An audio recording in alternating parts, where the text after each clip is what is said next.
Hey guys, Adam Perry here with TrueDFS. Not a familiar face, but if not, please get to know me because I am filling in this week for Bobby Fi and Sheets when he's not available. And we just wanted to still get videos out there that won't be as robust and maybe not have the back and forth on the qualitative takes that Bobby brings to the table. I play a similar way to Sheets though, so you will get that. And I'll show you where I am getting in SaberSim right now. And before I go ahead and start, just want to remind everyone, if you can, like and subscribe to the video for more content like this. And check out TrueDFS.com. There is a lot of stuff there. You get access to the pay dirt model. You get access to Sheets' projections, Goldie's projections, Bobby Fi's projections. There are so many great options. And the thing is, you don't pay much more than you would pay for all of those a la carte. You're paying like $20 extra. So you could get access to SaberSim, what we're going to use today, and so many other things for betting in DFS. It's kind of a no-brainer. So check it out. If you are just getting your feet wet, you could try a trial. But yeah, otherwise, let's get into it. What's up, Andy? See you. What's up, Depot? Oh, I got to put the chat. I don't have two screens here, so I'm putting it on my phone. Oh, can you touch on FanDuel and play? Yeah, I'll do FanDuel. What's up? How's it going? What's up, Eagles? All right, so I'll just put a question to you guys in chat. The highest owned pitcher is Taj Bradley and the highest priced at 44% ownership on DraftKings. So this is DraftKings dependent. We'll do FanDuel after, but for a 20 max. But take a guess which stack, if Taj Bradley is that owned, which stack I'm getting to by far the most on DraftKings. You know, hint, hint, leverage. So for the flagship, I'm just getting to a whole metric ton of Yankees. They're in half my lineups. It's saying Taj Bradley is just way overowned. The SP1 is, I mean, Taj Bradley's good, but he could be gotten. It's a hitter's park now that they play in Tampa. I'm here for it. I'm getting that leverage with the Yankees. Now, I don't know if I quite want 48%, so I might take that down to something like that I'm more comfortable with, like 30%, and then just take my kind of diversity from there. Me and Sheets played around with this earlier, so if you want to take a look at how we do it, you could check out that video from earlier. That was really, that was a slate video for the early slate, but it was yeah, that's right, Andy, Yankees.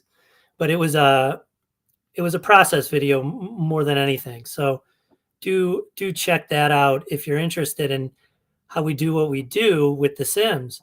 But yeah, getting to a whole host of Yankees. And then as far as pitchers on DraftKings, when I'm not playing the Yankees, I've got 18% Taj Bradley. So kind of a hedge there.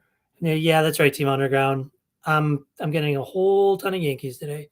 And then all this Sagano, which is for the salary savings. I'm pretty leery of this. So like I'm gonna tell it he's in 12% of my pool.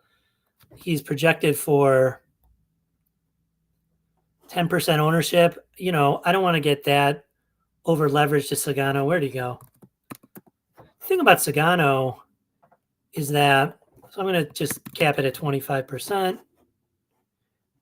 The thing about Sagano is that while he's an okay real life pitcher, we think he was pretty solid in Japan. He is not a K guy at all. So limiting Sagano, I get to a lot of Olsen, Tanner Bybee, Will Warren, 23% Bradley outside of my Yankees stacks. A good line. Yeah, the Yankees hit home runs. Now that happens in Yankee Stadium a lot, but they hit them everywhere. HC, hi Adam. Yeah, enjoyed the earlier. So yeah, no problem, HC. I'm glad you enjoyed it. Good process video. Yeah, thanks, Team Underground. That's what it's all about, right? Process over picks, process over results. If we keep doing the same thing over and over again, chopping wood, we realize our ROI. So that is what we are going for, and to try and build a positive EV portfolio, right? Not just plus EV lineups, because we know that matters, but also a group of lineups that play together. And we really talked about that earlier this morning. So there are my exposures. That's what I am going to do over on DraftKings for the flagship. Let's sort it for single entry for the 121. I like to play in the 121 quite a bit. Let's go. It's only single entry, so let's see like what our top 5 gets to. See if we get to the Yankees are there. We get a couple Taj Bradleys, not too many. Tampa on FanDuel. Yeah, let's see, Andy. If you're getting to them, I may too. And then Texas with 1 Yankee stack. So the 121 is liking some Texas for this. Got a 5-0 there. There's a 5-2. Looks kind of nice. Higashioka. I got that down as a one-off. I mean, I'm not thrilled about that, but okay. Caminero can do anything. Got a whole Yankees game stack here. And it's got the Sagano. We got some Texas. Okay, this is the de facto late night hammer, too. Against a weak Angels squad stacking against Kanovitz. I mean, I imagine that'll be owned. Yeah, I mean, it looks like it's supposed to get owned in the single entry, but it is a single entry. It is smaller today too. I think because it's the smaller slate, so the field size is smaller. So yeah, I'm here for it. I got Bobby Witt as a one-off. No issues there. He could go off for sure. And then I've got the 2-man in the game stack with Trout and Rengifo. Could play that. And let's see what kind of our dip in ROI is from the 1st to the 5th. 85. Oh, are we not? Oh, that's the bad. Okay. The single entry ROI is 33.7. And the single entry ROI here, 31. Okay. I mean, we're going down 5 lineups, but they're nearly identical in ROI.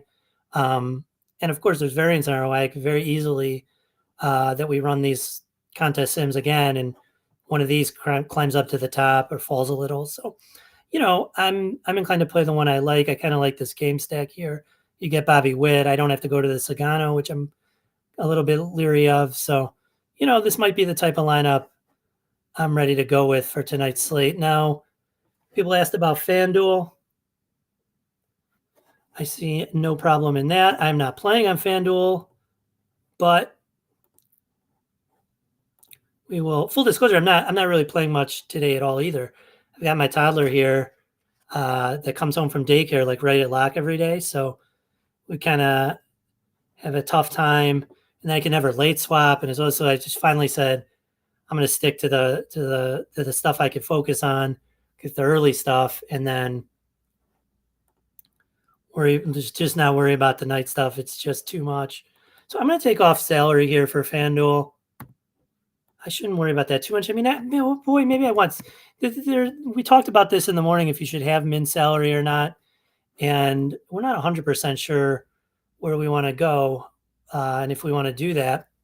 But I think that if I was going to set a min salary for FanDuel, I don't know quite where I would set it. Maybe I think the default was 3,300.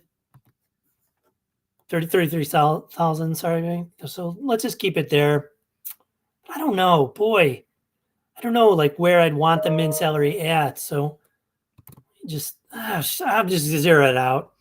And all the thinking we do, all the studying, all the process, and there's still so many questions unanswered that are hard to get to. Now, hard to figure out. Now, one thing I am going to do is I'm going to just zero these out and say, don't give me, I really, for a huge GPP, I'm uncomfortable playing less than 4 mans on FanDuel. It just doesn't make a whole lot of sense to me. Correlation is king. Home runs matter on FanDuel, but like the correlation between runs and scoring and different stuff matters even more than it does on DraftKings. So I'm leery of anything less than a 4 stack. So I am not going to build it.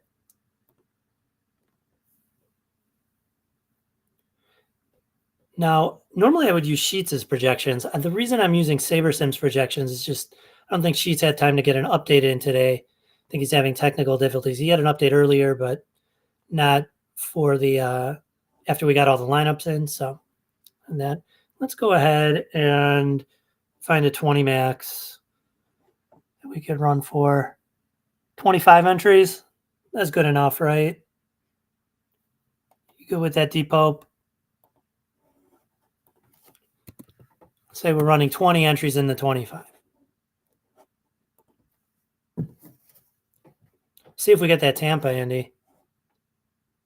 I imagine if we get the Tampa, we're still getting to Bradley. Let's see what the ownership looks like.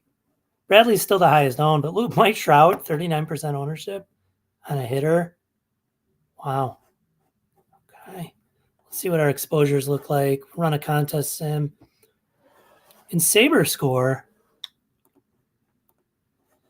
we've got a lot of KC, St. Louis. We got some of the Tampa, Andy, Detroit, and the Mets. Who do we get on pitching with Saber Score? Whoop, it's going to resort. Bybee, Canning, Kahanovitz. Boy, Kahanovitz is scary. That must be a price thing. And leverage. But sort of in the Sims, a lot of Kumar Rocker, some Bybee, some Canning, some Olsen. Let's see if we got those Tampas now. Running Sims, yeah. 40% Tampa. There you go, D-Pope. You know, there's 10 teams on this slate. I'm getting exposure to half of them. I don't have any too much exposure. You know, I might just say, like, let's say we like the Tampa. You seem to like it. Say we like it. We want to keep our 40% Tampa. And then maybe go ahead and get a few min uniques to spread out the rest. Didn't spread out that much. 4 uniques. Let's see what happens. Let's see how far down in ROI we have to go. No, I mean, it really wants you. It's probably getting unique at pitcher and with the secondary stacks, but it really wants you to play these teams. I mean, who am I to argue, right? Let's see what happens if we don't demand Tampa. There, it's a little more spread out. Okay. I'm okay with this, right? How far are we going down in ROI? 149. I'm going down to our 27th lineup. I mean, these are fine. These all grade equally in my book. Now, of course, we can't expect a 149 ROI, but maybe a 4.9, 14.9, that'd be amazing. But this is our highest ROI in this sim. And I'm pretty okay with this. One of the things I don't love, so the 30% Yankees, if I'm really going to play 48% Yankees on DraftKings, do I also want 30% on FanDuel? I mean, SaberSim does a good job of building you like a portfolio of lineups. So if you play on FanDuel, it'll build that portfolio and take that to account when it's running the Sims and knows you have multiple entries. And it'll do the same thing for you on DraftKings. But it won't do the same thing for you on DraftKings and FanDuel. So that's where a little bit of portfolio management goes a long way. I mean, I say this all the time now, but like your money doesn't know it's on 2 different sites. So you really have one portfolio. So there's some question if we want to be that, get even more leverage on the Yankees. I would take it for now, but that's about who I play. Just some Cleveland now. Yeah, boy, I didn't get any Cleveland. I've got a good amount in my pool. I wouldn't mind that if we bumped up. Let's see what happens if we say just give us 20% Cleveland. So 4 Cleveland lineups. There we go. It just takes them away from those others. Now we're less on the Yankees, a little less Tampa. Yeah, I'm good with that. Does it change our pitching at all? See if we still have all that rocker. No, now we got more Bybee. They might have. Yeah, you got rocker correlated with Texas. See if SaberSim loves to correlate the stack with the pitcher, especially on small slates. No, well, yeah, a little correlation with one guy, with Lane Thomas. We got Bybee with a Cleveland. On the smaller slate, the win matters so much too, especially on FanDuel. You get that win, you probably get the quality start too, or more likely to. The correlation kind of seems intuitive to me on there. So yeah, that's who I'm playing. We went over FanDuel. We went over DraftKings. I don't see any more questions. So I'm gonna get out of here. But remember to like and subscribe and check out TrueDFS.com. Everything I did is like the type of thing we're talking about all the time on these shows, but we're also giving hints and not hints, but tips and explanations and talking about this stuff in Discord all the time. You've got me, you've got Sheets, you've got Bobby, Rody. I mean, so many good people and so many good subs. Like Andy's in here. We've got Leon. We've got so many guys. So the Discord is really great. You get that with a premium subscription. You could also get access to all these tools. You also get access to the paid DFS model. We've used that for betting. I've used it for hockey a lot, and we've had a really strong ROI, like a 5% ROI on the season in NHL prop betting. So we're really happy about that. So check it out. The price is right. There's tutorials. And with that, I'm going to get out of here. Thanks a lot.